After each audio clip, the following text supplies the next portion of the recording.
The key to determining the bottleneck for this problem is choosing the appropriate flow unit by which to calculate the capacity and implied utilization.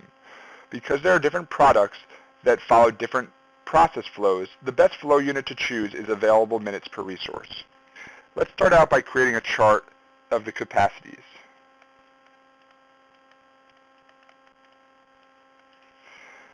Because the problem states that each resource is staffed with just one worker, we know we have 60 minutes of available capacity at each process step. Next, let's calculate the demand at each of these resources.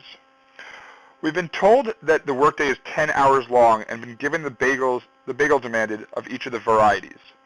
Let's simplify this into the bagels per hour. So we know we have 30 grilled veggie over the day, which is 3 per hour. We have 110 veggie over the day, which is 11 per hour.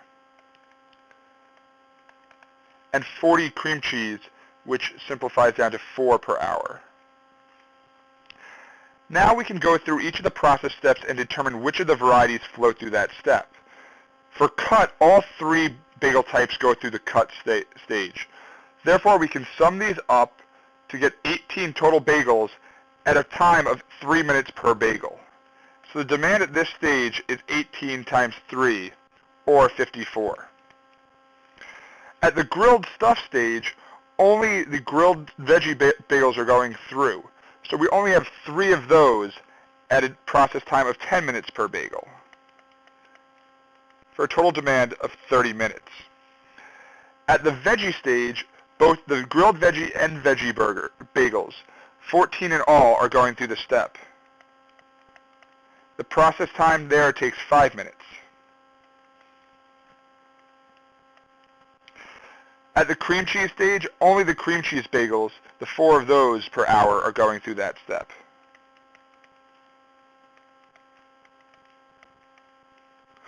Finally, at the wrap stage, all of the bagels are going through the resource, and the activity time is 2 minutes per wrap. Once we've figured out these demands, we can calculate the implied utilization.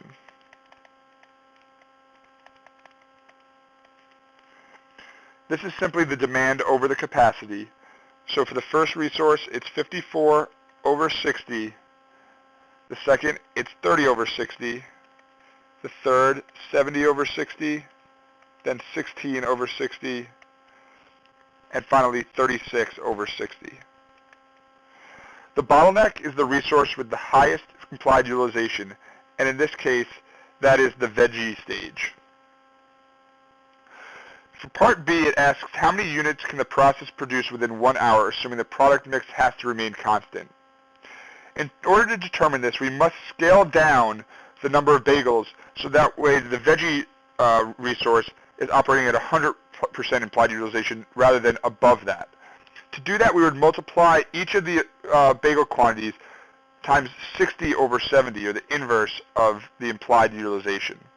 Therefore, we would know that we were making 60 over 70 times 3 grilled veggie bagels per hour, 60 over 70 times 11 veggie bagels, and 60 over 70 times 4 cream cheese bagels per hour.